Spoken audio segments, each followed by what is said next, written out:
رهبران به نام امارت اسلامی افغانستان که جنگجویان حرکت در بسیار کشورهای ممنوع طالبان اعلام کردند که تاشکند را اطمینان خاطر دادند که از قلمرو افغانستان یگان نوع تهدید به امنیت ازبکستان برادر بر نخواهد خیست.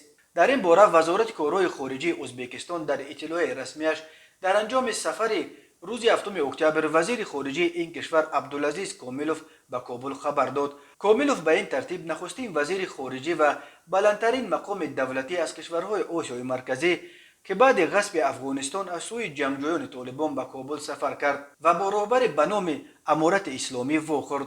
طبق اطلاع رسمی عبدالعزیز کاملوف با سرپرست وزیر خارجه افغانستان امیرخان متقی و همچنین با معاون رئیس حکومت موقتی امارات اسلامی در امور سیاسی مولوی عبدالکبیر ملاقات کرده است. در ملاقات همچنین معاون دیگری رئیس این حکومت آید به مسائل اقتصادی عبدالسلام حنفی، وزیران نقلیات و اویاسیون ملکی، کارهای جمعیتی، انرژتیک و خواجگی آب امارات اسلامی نیز اشتراک داشتند. وزارت خارجه ازبکستان در اطلاعیش مؤدبانه نامی از طالبان نمیبرد و اشاره هم نمیکند که هیئت رسمی ازبکستان با نمایندگان حکومت پشت میز گفتگو نشستند که از جانب جنگیان حرکت در بسیار کشورهای دنیا ممنوع طالبان اعلان شده تا کنون از جانب یگان کشور رسما اعتراف نشده است. سخنگوی گروه تندرو طالبان ذبیح الله مجاهد نیز روز هفتم اکتبر با نشر 3 عکس در صحیفه‌اش در توییتر خبر داد که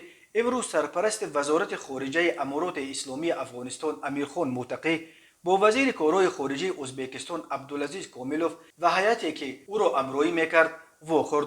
با استقبال از همتای ازبکش متقی تاکید کرد که سیاست ازبکستان نسبت به افغانستان به مسائل دیگر وابسته نیست. متقی همچنین کاملوف را برای اشتراک در طرح بازسازی فرودگاه مزار شریف و برنامه‌های دیگری در افغانستان اظهار سپاس کرد. کاملوف به نوشته مجاهد اظهار امیدواری کرد که امارت اسلامی افغانستان به زودی در جامعه بین المللی موقع مستحکمی را به دست می‌آورد. او همچنین اطمینان داد که ازبکستان به وعده‌هایش در مسائل ترانزیت، انرژتیک و تجارت پایبند است.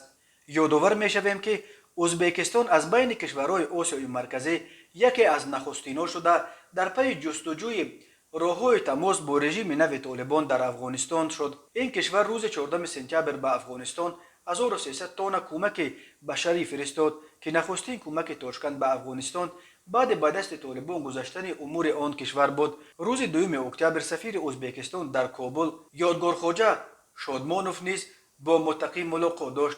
پرزیدنت ازبکستان شفقت میرزیوف قبلا اعتراف کرد که تاشکند تقریبا 2 سال باز با نمایندگان طالبان تماس داشت.